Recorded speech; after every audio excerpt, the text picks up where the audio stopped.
Morning, Deirdre. Good morning, Tom. How are you today? I'm doing really good. Good. I'm just getting ready to have, after we finish here, I'm going to have a virtual meal in this restaurant. That sounds like a nice Italian one because that's obviously Venice with the canal and the bridge over Yes, I the don't think that canal. was too hard to, And I, too hard to lift for you, especially with an Italian billboard right above my head, right? right, very nice idea. We're traveling around a lot here, which is very nice. Yes, this is for two reasons. One of our followers mentioned, I think to you, that I was getting washed out with all the snow.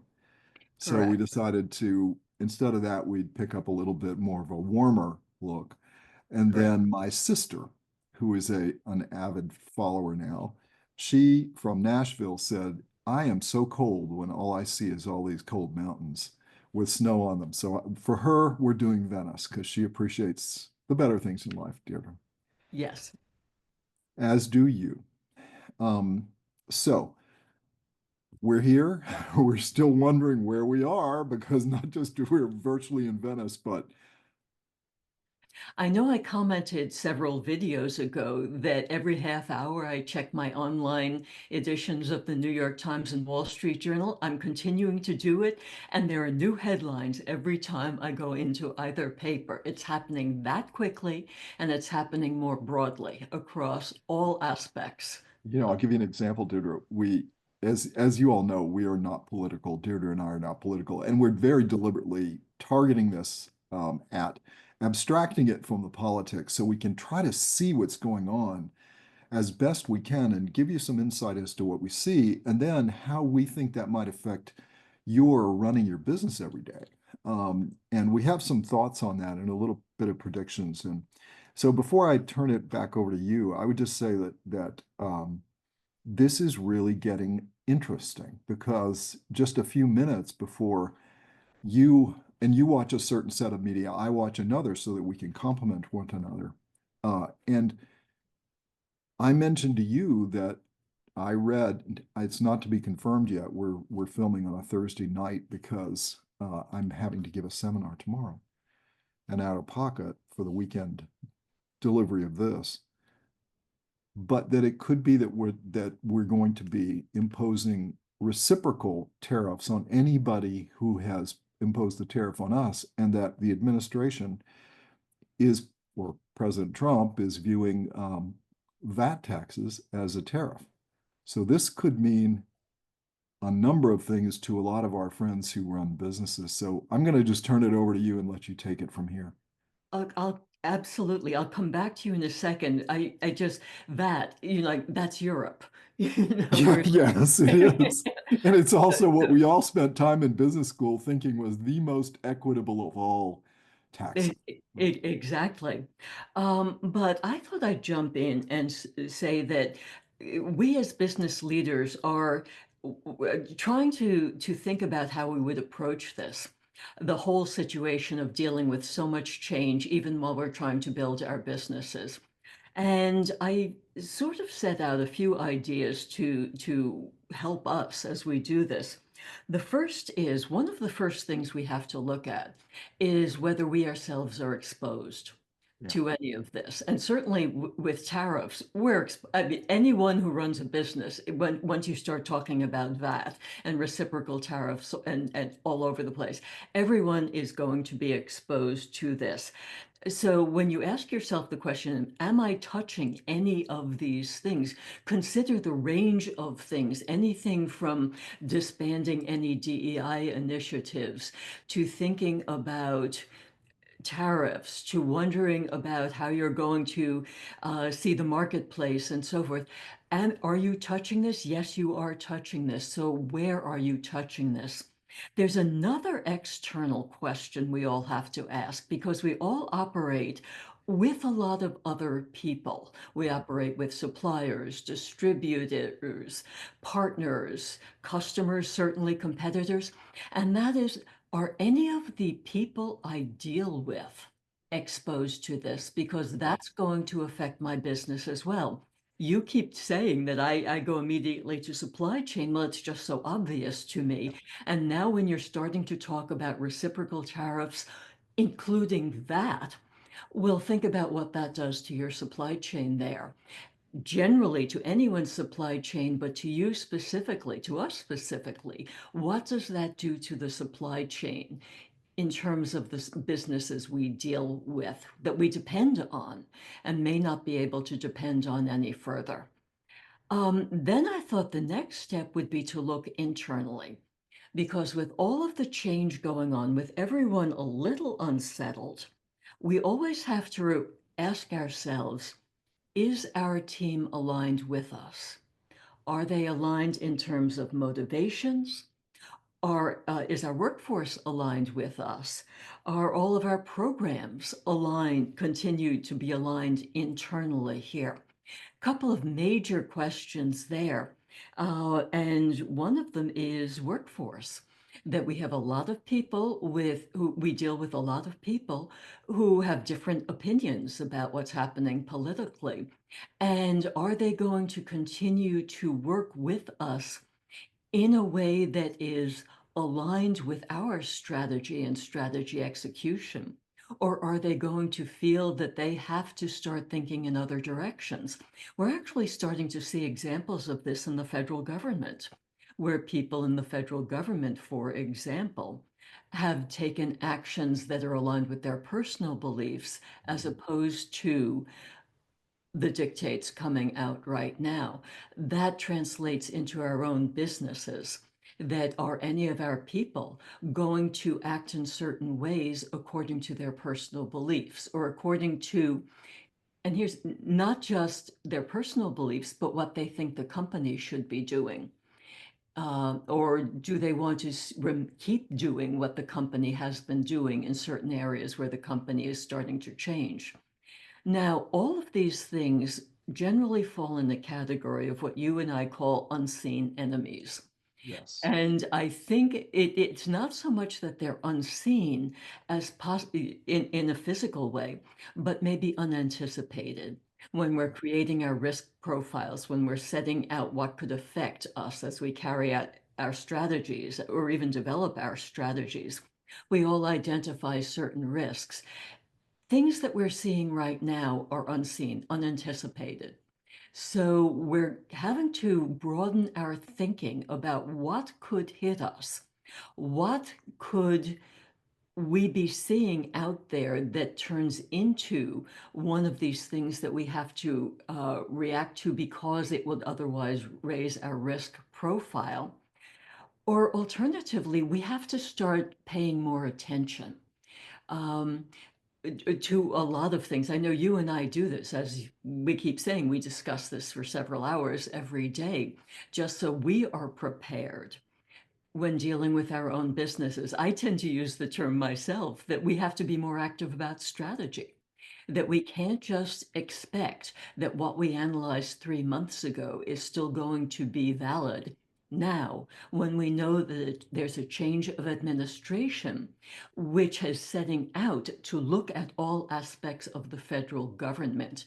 And as you know, all businesses deal with the federal government. So we have to be actively thinking about what could be changing here and how could that affect my strategy so we can work to mitigate these unseen enemies. Let me stop here because I know you've got a lot to say about this, Tom. I'm going to let you clean up the mess you made on aisle 5.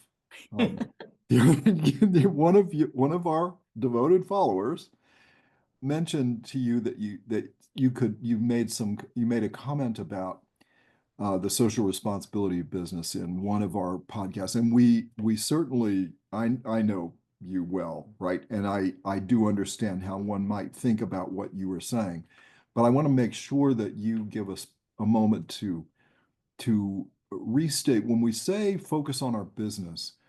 All of us have a set of values, Mhm. and we want those values to be complete.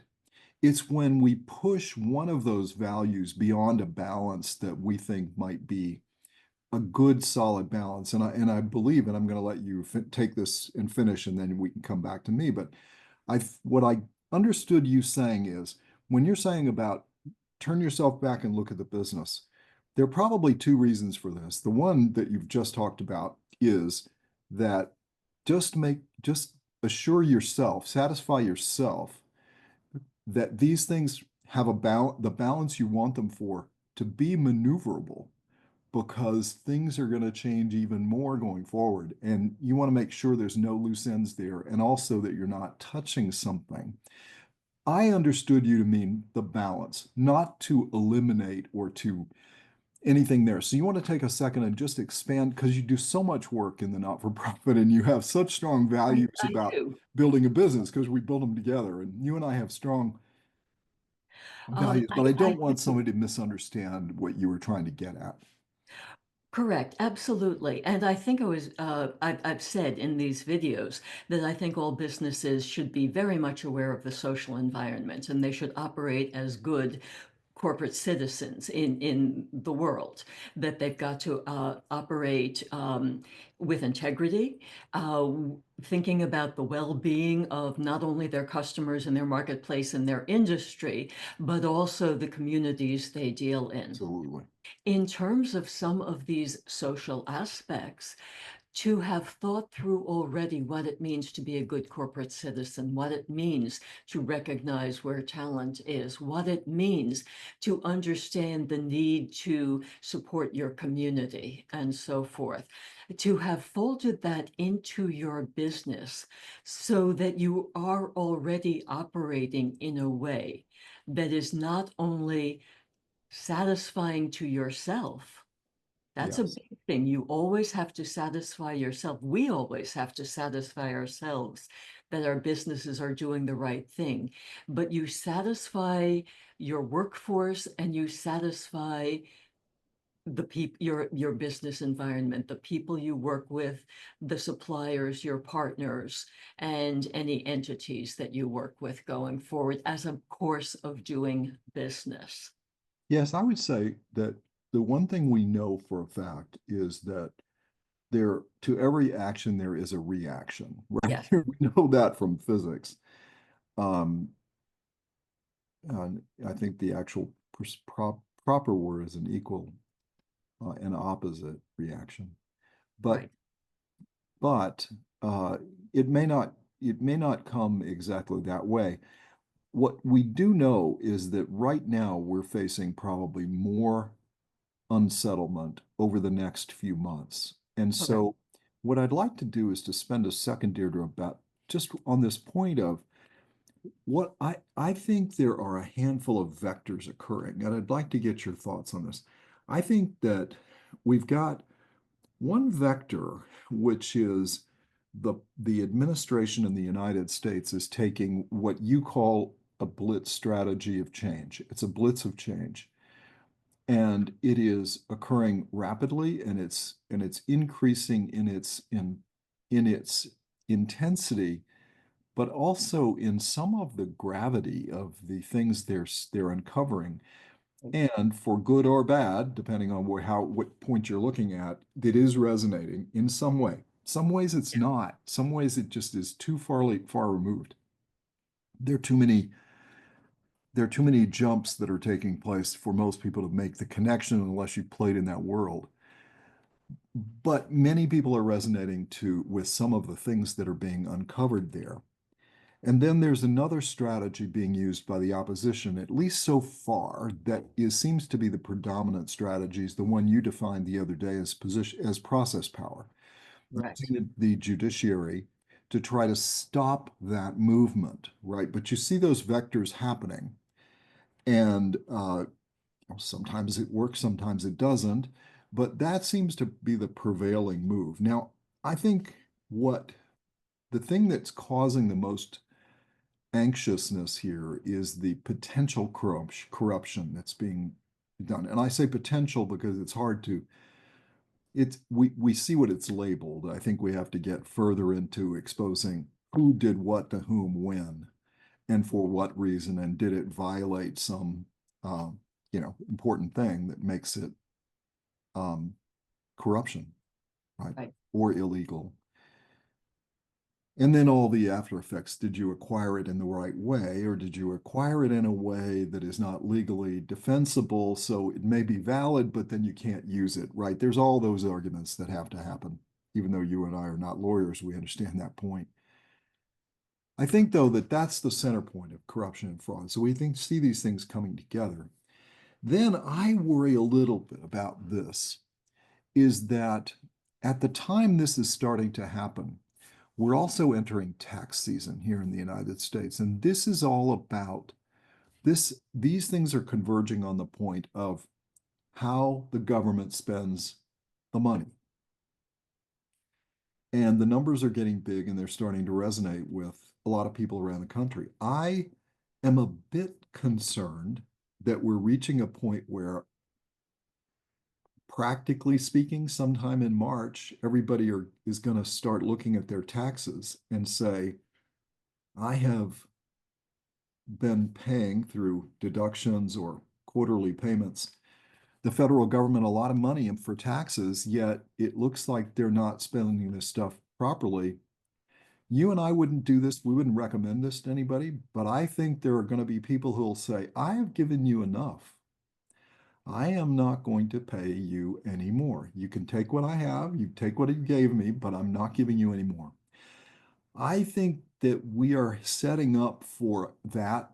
And that I think of it this way. I think the ignition of this clash of these 2 points could come from that between sometime in March and April, where, and I'm not proposing but in thinking this through, it seems to me something needs to be that needs to be thought of and dealt with, because I believe that could cause some major concern with the population. Not people like you and me that play by the rules and we'll just continue on because we have faith in whatever's going to happen happens. But I can see a very large portion of the population not accepting that and beginning to say, I'm not going to play. So, um, what are your thoughts? Um, well, first, let me start by saying, as business builders, we would never allow any of our businesses No, to do no, anything we would not. along those And we lines. wouldn't recommend it to anybody either, We right? wouldn't recommend it that we are meticulous in making sure that all of the accounting and tax payments are right. Um, I will note that throughout U.S. history. I mean, going back to the Boston Tea Party, Tea Party, yep. this has been a reaction of Americans when they're unhappy about something. And there are whispers out there that people are unhappy enough with what they felt even before this current administration started to undertake the Doge work, that that things were not being run well, that there were financial decisions, that there was waste, there was possibly fraud, possibly other things. And I've even seen some people say, well, it's a matter of how you define fraud or not. Well, could be, but we'll see. It's that I think that there has been an underestimation about the unhappiness of the American people in Yes. relation to how government has been run. And what this translates into business building is unhappiness with consumers. We know that American consumers are pulling back on their spending again because they're not happy, and that is not going to have a good effect on the government. We know that people are feeling unsettled about this distinction between what they perceive as a smaller elite controlling all of the decisions. And decisions are something we should talk about, right? At some point, Tom, what decisions that we as business builders have had to be making in relation to staying on this even keel and proceeding and so forth. We know that there are sparks out there and things could happen. I would find it unfortunate if this would were any sort of mass movement. But I think that the federal government needs to, and state governments need to understand that people are feeling overtaxed here and are not seeing the return on what they're paying for their taxes. And I believe it's a bit of a timing matter. That the Doge work only started at the beginning of tax season.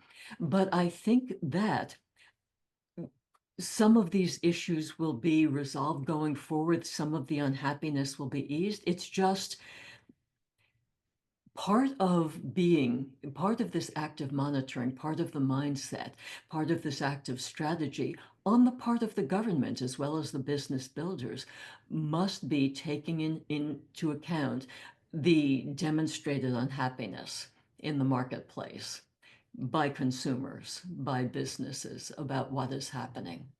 And I think due to I think most of us probably have a higher tolerance for waste and abuse, right?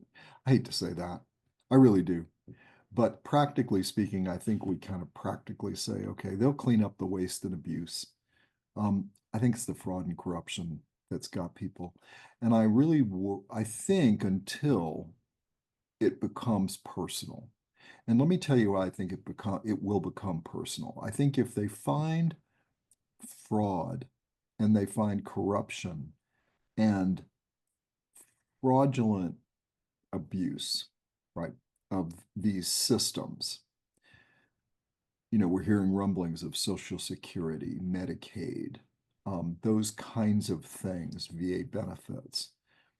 I heard the testimony of the CEO of LexisNexis, who said his estimation is $2 trillion. Believe that number's correct. But again, when you're talking about those kind of numbers, two and three, hard for us to get our heads around. It's very large, very, very large amount of money that is not appropriated properly under these programs because of duplication of payment to one particular individual's identity. So, meaning one identity used many, many times in the system, and those systems are paying for that. So, I think when it becomes personal, when people who are on any of these benefits or anticipating they will be on these benefits and are worried about them sustaining over time, that is when it will become, I believe, more real as opposed to so disconnected for so many of us because it's hard for us to we see it, and like you said, it's hard to even get your hands around what else this stuff means. But I think if it gets to that point where we find and we have pretty good evidence. I'm not saying we do. I'm saying if someone does find pretty good evidence that it's been abused in huge ways, or it's people have enriched themselves, individuals, and we have names and we have enriching, and it doesn't make any sense. And as I mentioned to you, we all are sitting out here, we're worried about giving our nieces and nephews or our children gifts with making sure we have the appropriate gift taxes or setting up processes for dealing with that so that we can withstand an audit or a net worth audit to say, did you really, where's all your money coming from? I know that's what people like us worry about. Um, and especially if you have options these days in venture companies. And I mean, you're at a huge risk for somebody questioning whether you've accounted for it properly in your net worth. I think if we see that people have enriched themselves in ways that don't make sense, and it perhaps involves abuse, process abuse, maybe even criminal corruption, right? Although I don't wish anybody to go to jail that hasn't committed a bad crime. But anyway, it's just that I think is going to become personal for people. And I think that's when this could go. Because if it keeps going like this, people will say, nah, it's great. I love it. I'm glad we're finding all this. Let's get it out. Let's get it out of the system. as you said, then we won't have the economists saying, well, where are the real dollars? I see you cutting right. Right. Um, and but I think that's where there's a potential problem looming. And for us that are building businesses, I mean, you and I are talking about it. What does it mean? Because if that happens, what happens? Right now, I think anyway, I'm going to stop there, Deirdre, because we need to stop. We're hitting our limit of time that you and I put on these things. But I think uh, if just if we were give one piece of advice that I think summarize what you've said to people, is your recommendation for anybody that's building a business is satisfy yourself that you're not going to be touched by this stuff that's happening because you don't it could not help. It's not going to be helpful if it is. Um, Right. And be serious about that. Don't just say, I'll run through a list of names and everyone's aligned with me, so we're all okay. No, take a look. Take a serious look at what is happening externally, internally, anticipating what may be happening. Just thinking through the possibilities here and trying to figure out how you as a business, you as a business builder can satisfy yourself that you are creating something sustainable here along the lines of your vision and mission. That I yeah. think is so important. Oh, absolutely. So I want to make sure we appreciate our followers who tell us things, right? Yes. Whether they like what we've said or not. We appreciate that because it does help shape what we do. We had one of our followers, Deirdre, who asked if we would spend some time talking about the appointments to this administration and why. And you and I have already talked about how we think these are being matched up organizationally, why the individuals were chosen for characteristics, not personalities, but characteristics, Right. organizational characteristics. So we will respond to uh, one of our listeners with one of our episodes that will deal with the people involved, not from a personal point of view, but from the point of view of what are they contributing to this mix of an organization and how might that affect its ability to function or not function, right? Right. Well, but again, as usual, opinion of one and one. Yes. It's always a pleasure. Always a pleasure, Tom.